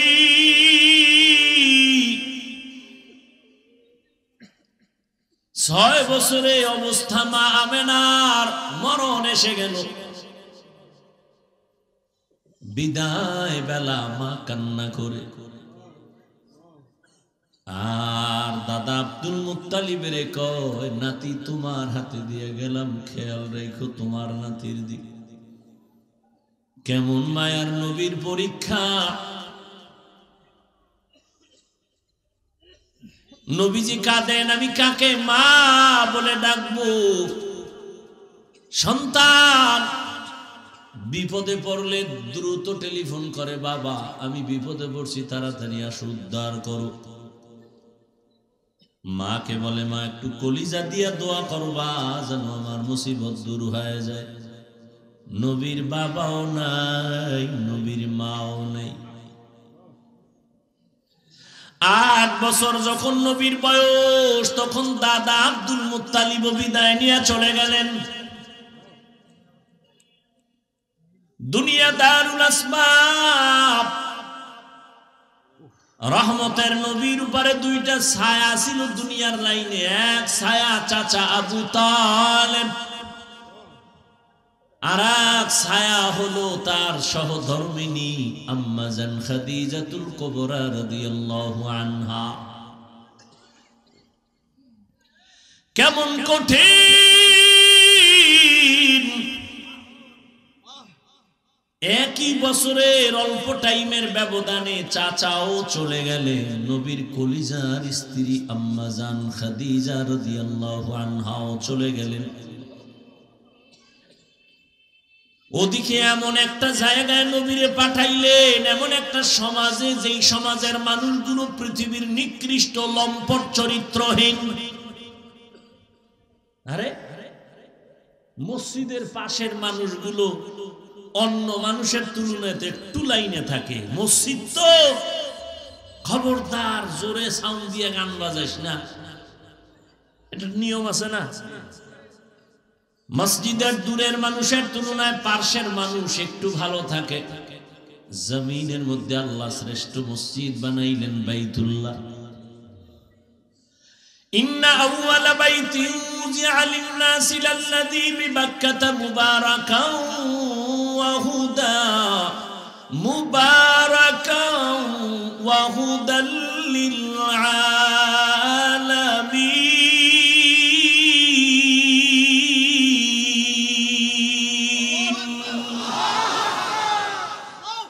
পৃথিবীর শ্রেষ্ঠ ঘর বাইতুল্লাহ।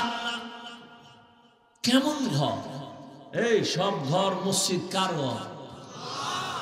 নোয়াখালীর কেন্দ্রীয় মসজিদ কার ঘর?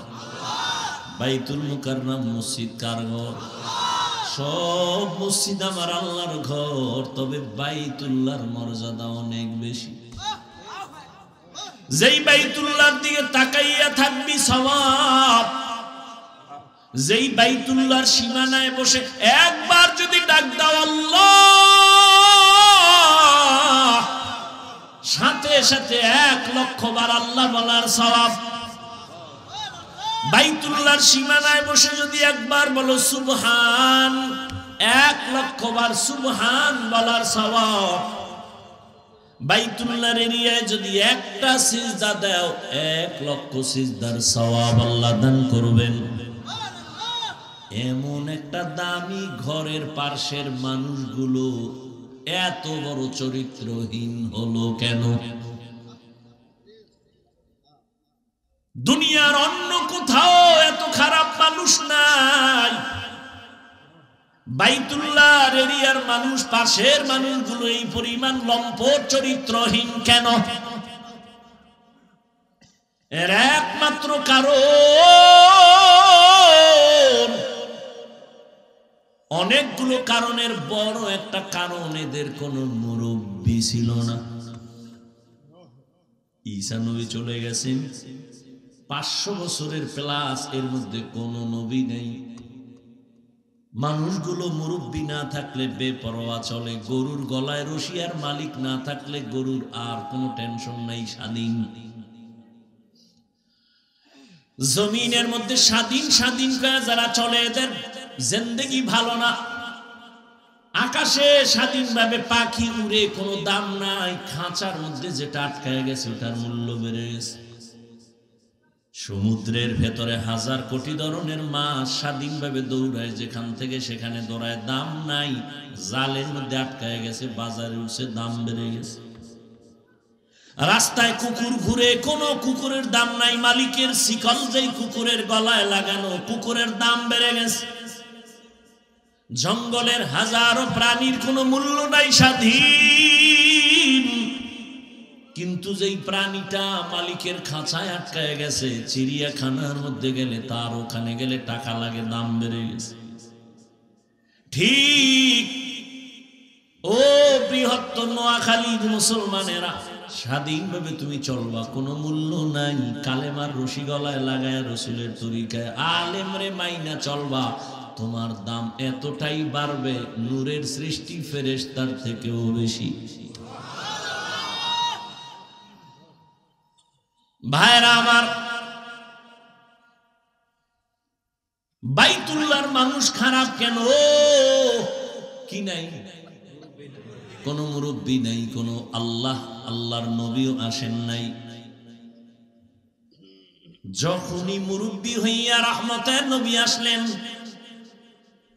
রহমতের নবী যখন আইসা উম্মতের সুন্দর আদর্শের দাওয়াত দিলেন, মানুষগুলো সেই চরিত্রহীন মানুষ এতটা দামি হয়ে গেল। আল্লাহ বলেন, জিবরাইল লিস্টি নিয়ে রহমতের নবীরে দেও, এই লিস্টিতে যাদের নাম আছে সবাই বিনা হিসাবে জান্নাতি।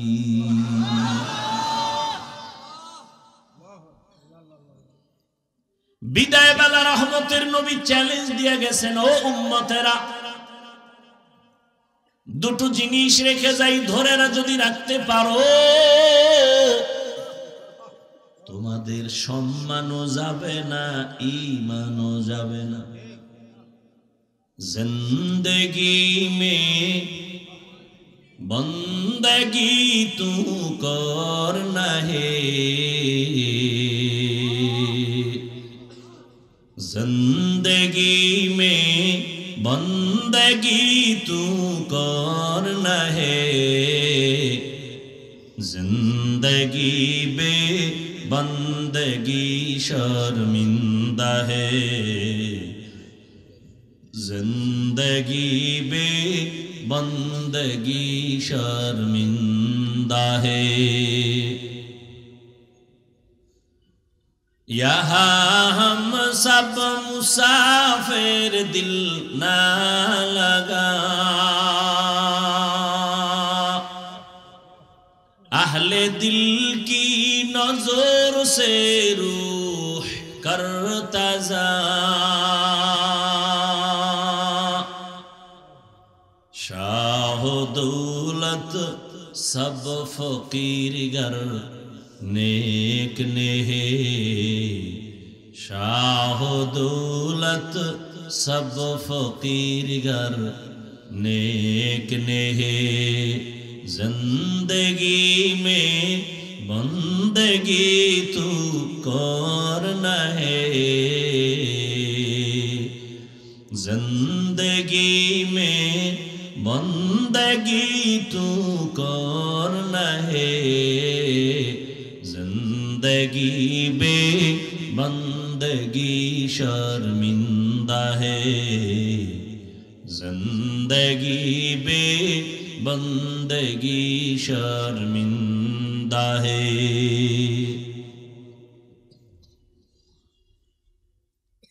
আল্লাহ তাআলা রহমতের নবীকে দুনিয়ায় পাঠাইলেন রহমত করে। নবী যখন বাইতুল্লাহে চলে আসলেন, মক্কার আমূল পরিবর্তন হওয়া শুরু হয়ে গেল। কেমন মায়ার নবী আমার, যে নবী তার হায়াতে কোনোদিন একটা মিথ্যা কথা বলেন নাই। কেমন একজন নবী পেয়েছো রে যুবক, যেই নবীর হায়াতে কোনোদিন একটা গালি কাউকে দেন নাই। এমন গর্ব করার মতো নেতা আর আছে কেউ? এই আমগুর নেতা খেতা যার পিছে গুরু একজন বাইর করছে, মিশা কয় না। মোবাইলটা কানে লাগায় ঘরের মধ্যে থাইকা জিগায়, ওই সাহেব কই? ঘরে বয়াকা আমি জমি নেই নাই। আছে কই? কথা বলে ঘরে না, কি কয়? জমিনে নাই। এত বড় চালাক। একদিন দৈরা লাইছে, এই তুমি না ঘরে ছিল কখন? তো জমিনে নাই কেন? কিছু আমি খাটের উপরে ছিলাম, জমিনে ছিলাম না। এমন চালাক। কয় ভাই দাওয়াত কা? আলহামদুলিল্লাহ। কয় আপনার বাড়ি? কয় নওজুবিল্লাহ। কেমন একজন মায়ার নবী, রহমতের নবী আমার, ১৫০০ বছর আগে বলে গেছেন, দুই জিনিস রেখে গেলাম ধরে রাখ, জীবনে ঈমান যাবে না, সম্মান যাবে না। এক হলো নবীর আদর্শ, দ্বিতীয় কোরআন। এই দুই জিনিস ১৫০০ বছর পরে এখনো যাদের কাছে আছে, এদের মতো সম্মানে এখনো জমিনে কেউ নেই। চেয়ারম্যানের চেয়ারের মেয়াদ শেষ, এমপির মেয়াদ শেষ, মন্ত্রীর মেয়াদ শেষ, এসপির মেয়াদ শেষ, ডিসির মেয়াদ শেষ। কোরআনওয়ালা নবীর আদর্শওয়ালারা যে চেয়ারে বসছেন, এই চেয়ারের তো কোনো মেয়াদই নেই। শেষ কিসের? ভালো করে মনে রাখিও, টাকা দিয়া সম্মান কিনলে প্রথম ফুলের মালা, ফাইনালে জুতার মালা। আর আমার আল্লাহ যাকে সম্মান দান করবেন, ওই বান্দা দুনিয়ায়ও বাদশাহ, পরকালেও বাদশাহ। এরে নবীরা আশিক, কেমন একজন নবী আল্লাহ আমাদের দান করেছেন, যে রহমতের নবী জীবনে গালি দিবেন দূরের কথা, হাজারো গালি শুনছেন, একটা গালির জবাবও দেন নাই। আরো আশ্চর্য কথা, কেমন মায়ার নবী আমার, জীবনে কোনদিন মায়ার নবী চোখ মোবারক দুইটা গরম করে কারো দিকে তাকান নাই, চোখ গরম করে তাকান নাই। কেমন মায়ার নবী, রহমতের নবী সাহাবায়ে কেরামদের সামনে বললেন, এই তোমরা মরণের কত কাছে মনে করো, আপনাদের ধৈর্য যাইতেছে শেষ হইয়া। শুরুতে না বলছি বয়ান কি এটা এলেম আমলের বাহাদুরিতে করা যায়?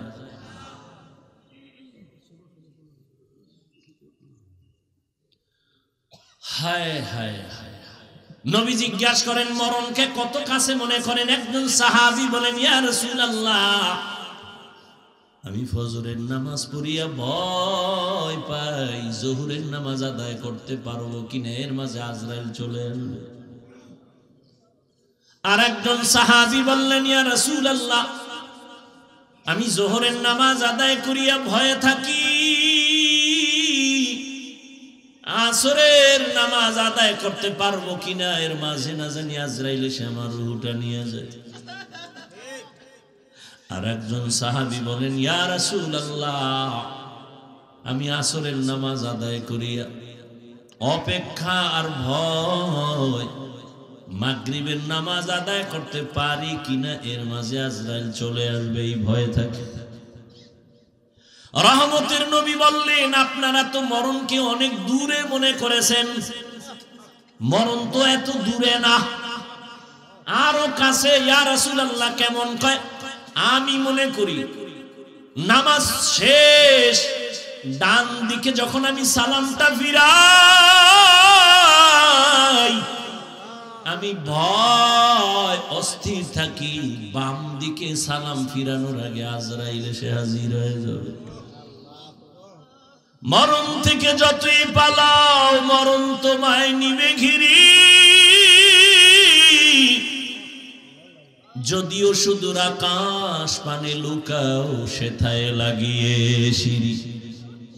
নদী পথে নৌকা চালাও ও মাঝি ভাই, বেলা ডোবার আগে আমি ওপার উঠতে চাই। ডুবে গেলে বেলা রে আর উঠে না, ভেঙ্গে গেলে মেলা রে আর জমে না। এরে আল্লাহর বান্দারা, ও আমার কলিজার যুবক, আমি তোমাদের হুজুর বানাবার জন্য আসি নাই। আমি একবারও কিন্তু বলি নাই এবং বলবো না যে আমি পাঁচকল্লি পড়েছি তুমিও পড়ো। আমি কওমি মাদ্রাসার সন্তান, তুমিও কওমিতে যাও, বলি নাই, বলবো না, ভয় পাইও না। আমি দাওয়াত ও তাবলীগের লাইনের সন্তান, আমি পীরের মুরিদ। একবারও বলি নাই, বলবো না তুমি তাবলীগে যাও, তুমি পীরের কাছে যাও। কি বলবো একটু খেয়াল করে শুনো রে বাবা। তুমি স্কুলে পড়ো, কলেজে পড়ো, চাকরি করো, ব্যবসা করো, ধন্যবাদ ধন্যবাদ ধন্যবাদ। শুধু ধন্যবাদই না, আমি বলবো এই যুবকেরা, স্কুল ছাড়িস না, কলেজ ছাড়িস না, লেখাপড়া করে ডাক্তার হও, ইঞ্জিনিয়ার হও, প্রফেসর হও, ব্যবসায়ী হও, চাকরিজীবী হও। তবে ছোট একটা দাবি আমার, বেয়াদব হইও না রে বাবা। বলতে পারো হাফিজ ভাই বেয়াদব হব না, তার ব্যাখ্যা কি? 3 জায়গায় বেয়াদবি করবা না, মরার আগে জীবন নষ্ট হয়ে যাবে। 1, মা বাবার সাথে কখনো বেয়াদবি করবা না, জীবন নষ্ট। 2, শিক্ষকের সাথে বেয়াদবি করবা না। 3, আলেমের সাথে বেয়াদবি করবা না। মা বাবারে যদি কষ্ট দাও, বরদোয়া লেগে যায়, কপাল শেষ। শিক্ষকের সাথে যদি খারাপ আচরণ করো, বরদোয়া লেগে যায়, জীবন শেষ। আলেমের যদি কষ্ট দেও, বরদোয়া লেগে যায়, তোমার জীবন ধ্বংস হয়ে যাবে মরার আগেই। তুমি ডাক্তার হও, বেয়াদব হইও না।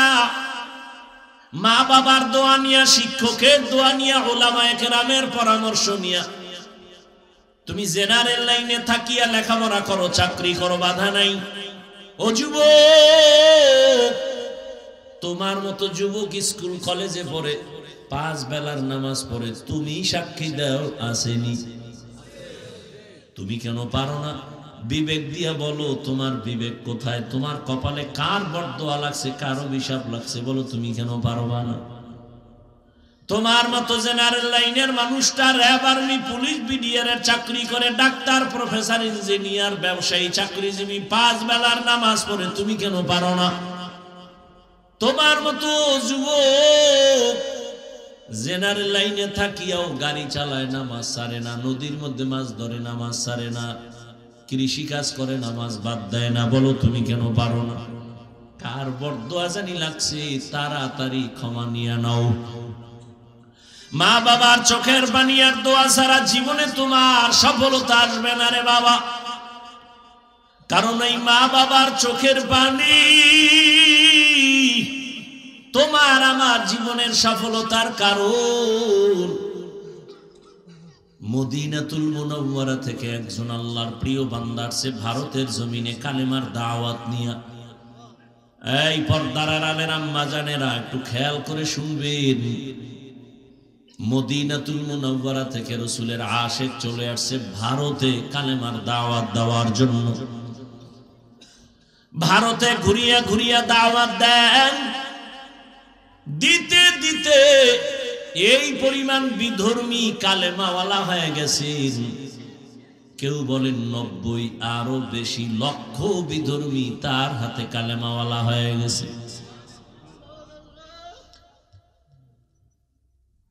আনন্দিত অন্তর ভরা, সবাই তার নাম জানেন। এমন আল্লাহর প্রিয় বান্দা রাসূলের আশিক খাজা মুঈনুদ্দিন চিশতি আজমিরি রহমাতুল্লাহ আলাইহি। খাজা মঈনুদ্দিনের মন বড় খুশি। আম্মা জানের সামনে বসলেন। মা বলে, এই মঈনুদ্দিন, তোর অন্তরে এত আনন্দ কেন?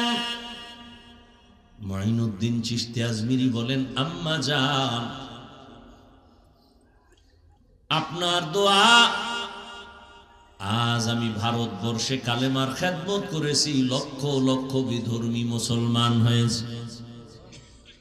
মা ডেকে বলেন, মঈনুদ্দিন, এগুলো তোমার বাহাদুরি না, আমি মায়ের অবদান।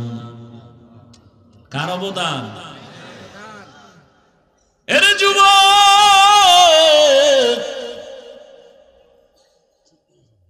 কুয়াকাটা বঙ্গোপসাগর থেকে এক ধাক্কা দিয়া নোয়াখালীর চেয়ারে বসাইছেন আমার আল্লাহ। আমার মা বাবার চোখের পানি, আমার কোনো বাহাদুরি নেই। যেই আল্লাহ চেয়ারে বসান, ওই আল্লাহ যদি বেজার হয় চেয়ার থেকে ফালাইয়াও দিতে পারেন। এই কারণেই তো জান্নাতের টিকিট পাইয়াও আবু বকর নামাজে কান্নার আওয়াজ। রহমতের নবী সাহাবায়ে কেরামদের সাথে বললেন, ও সাহাবারা, মরণ এত দূরে না, মরণ আরো কাছে। মঈনুদ্দিনের মা বলে, এই খাজা মঈনুদ্দিন, এই অবদান আমি মায়ের।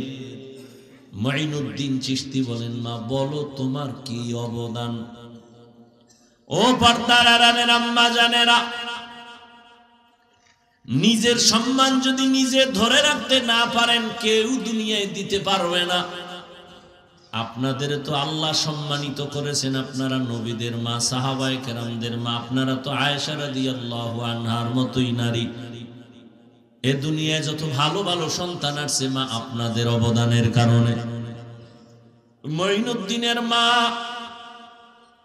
চোখের পানি ছেড়ে কাঁদেন আর বলেন, ও মঈনুদ্দিন, আমার গর্ভে যখন তুই আসছো, আল্লাহর কসম আমি ওদিন থেকে এক রাত ঘুমাই নাই। আমি রাতের গভীরে সিজদায় পড়ে কান্না করতাম আর দোয়া করতাম, হে মালিক,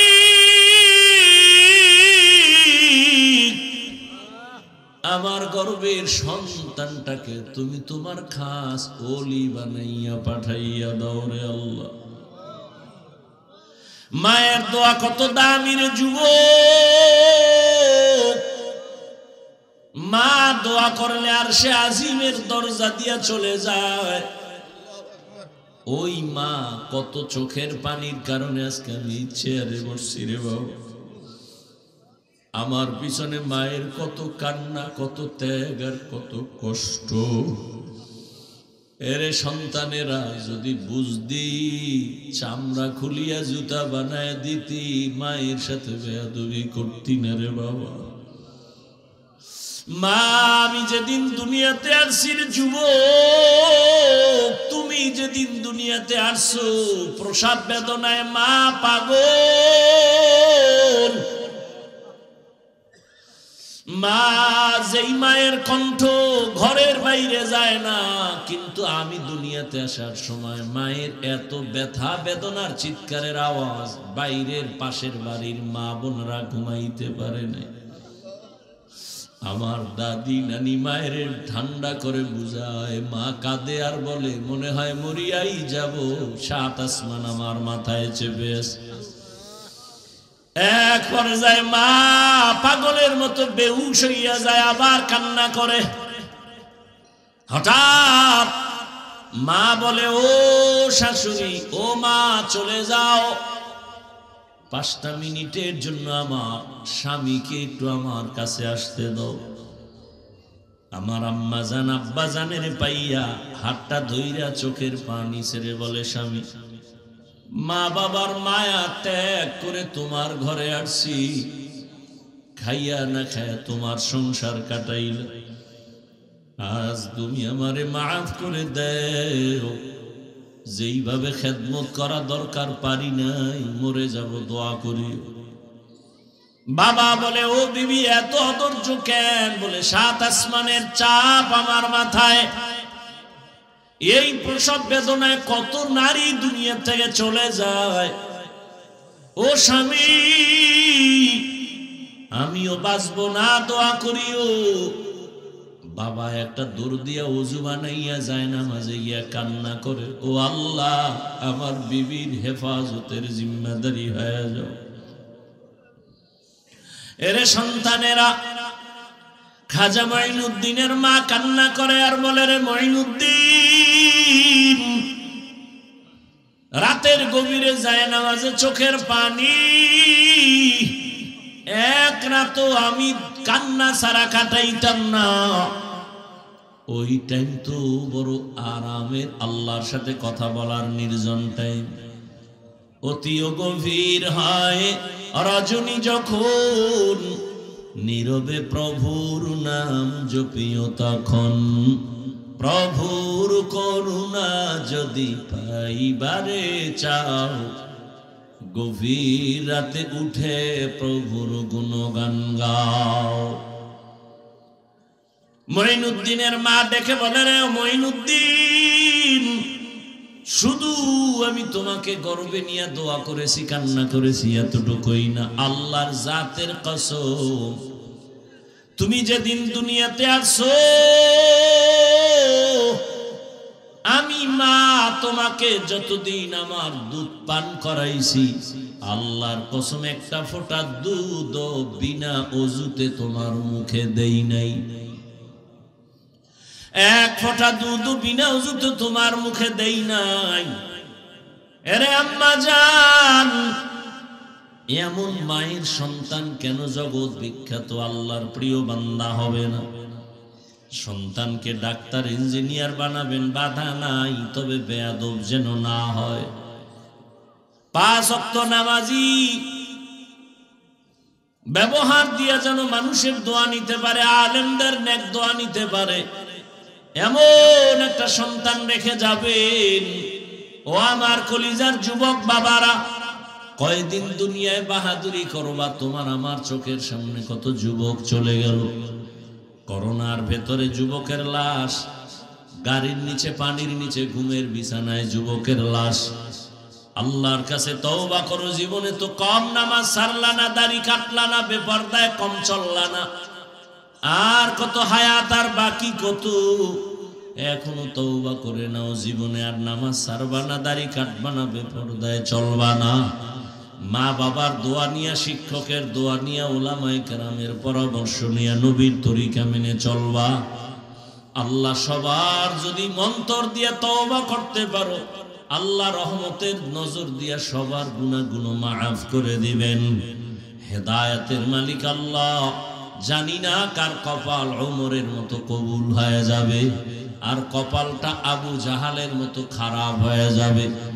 কে যেন এত বয়ান শুনিয়াও দিল নরম হবে না, কান্না আসবে না, তওবার নিয়ত করবে না, আবার ওমরের মতো কপালওয়ালা না জানি গুনার কথা স্মরণ করে চোখের পানি ছেড়ে কান্না করে তওবা করবে, আর আমার আল্লাহকে ডাক দিবে, আল্লাহ, জীবনে তো কম নামাজ ছাড়ি নাই, আর নামাজ ছাড়বো না, দাড়ি কাটবো না, বেপরদায় চলবো না। এরকম ওমরের মতো মেজাজ নিয়ে যদি তওবার নিয়ত অন্তরে জমা করতে পারো, রে বাবা, হায়াতের মালিক আল্লাহ, ইজ্জতের মালিক আল্লাহ, রিজিকের মালিক আল্লাহ, ওই আল্লাহর মোহাব্বত নিয়া, মা বাবার দোয়া নিয়া, শিক্ষকের দোয়া নিয়া, উলামায়ে কেরামের পরামর্শ নিয়া চলবা নবীর তরিকায়। জীবনে আর নামাজ ছাড়বা না। তওবা করার খাঁটি নিয়ত যদি হয়, দুটো হাত আমার আল্লাহকে দেখাইয়া দাও। আয় আল্লাহ, হাতগুলো কবুল করে নেন, তওবা কবুল করে নেন, তওবার উপরে মজবুত হইয়া চলার তৌফিক দান করেন, আমিন। আলহামদুলিল্লাহি রাব্বিল আলামিন, ওয়াসসালাতু ওয়াসসালামু আলা সাইয়্যিদিল আমবিয়াই ওয়াল মুরসালিন ওয়া আলা আলিহি ওয়া আসহাবিহি আজমাইন। ইয়া আরহামার রাহিমিন, ইয়া আরহামার রাহিমিন, ইয়া আরহামার রাহিমিন।